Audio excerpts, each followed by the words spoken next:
All right, so first of all, thank all you guys for being here. Some familiar faces, so yeah, thanks, guys. So last year, as some of you know, I held two events just like this to mark the start of the NFL season and again on Super Bowl Sunday. And then I came out here by myself for all 55 game days in between. As you can imagine, there were a lot of negative reactions, a lot of different combinations of profanity, and more middle fingers than I probably saw in the rest of my life combined. To contrast that, though, there were about just as many positive interactions.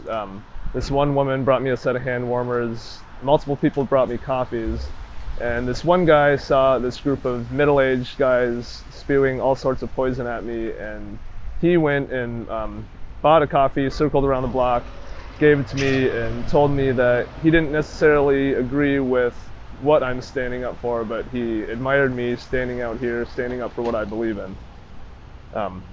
More so than the positive and negative combined, though, I noticed indifference. A lot of people would see that I was holding a sign and just look away or pay no attention at all. And every time I get the chance to speak to the media or address a group of people, I make sure to point out that indifference is a far greater threat to the world than evil itself. So a couple weeks into my protesting last year, I was posting on social media each time I did this, and a woman named Donna discovered my work through a hashtag, and she had lost a son to police and connected me to hundreds of other families who had lost loved ones. So I wanted to say shout out and a thank you to Donna, Brian, Jason, Vida, Marissa, Kimberly, Anne-Marie, and everyone else who has helped me expand the positive impact I've been able to have.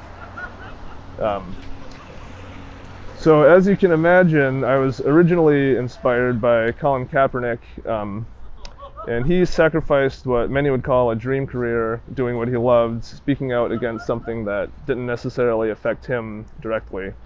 A lot of people don't know this, but he was adopted and raised by a white family in Wisconsin, so he and I share some similarities in that regard.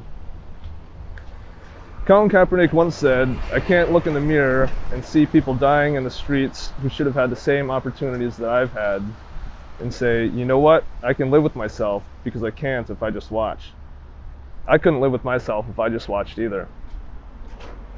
After the first protest last year, I didn't really know what to do next. I was not a social media user at all at that point, and my wife and I went and saw an activist and public speaker, Dominic Thompson, in Madison. And in his presentation, he points out that social media can be a great tool to promote awareness and transparency about these kinds of issues. So without the connection he helped me make, I'd still just be sitting at home cursing at the videos and articles of all these killings. So thank you to Dom. I'd like to challenge the idea that most police and most people even are good.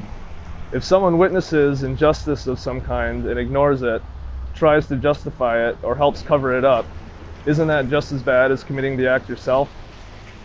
So how can someone call those who choose not to stop or even acknowledge blatant wrongdoing good people, or even heroes? Martin Luther King Jr. once said, "Never, never be afraid to do what's right, especially if the well-being of a human or animal is at stake." Society's punishments are small compared to the wounds we inflict on our soul when we look the other way. All of you here today came here knowing that for whatever reason, this is a very controversial topic, and you did not let the judgment of others hinder your integrity. A lot of people are unwilling to look past the shallow media coverage of a very small part of all this preventable violence, and even fewer are willing to do anything about it.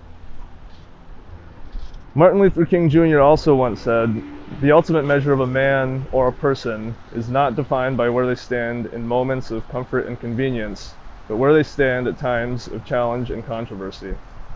Everyone standing out here today has shown where they stand on this irrefutable, black and white, life and death epidemic.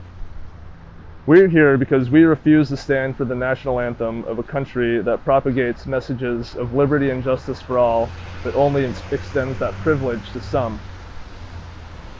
I'm going to end with something one of my biggest inspirations and role models said when she was recently interviewed by Colin Kaepernick's nonprofit, Know Your Rights Camp.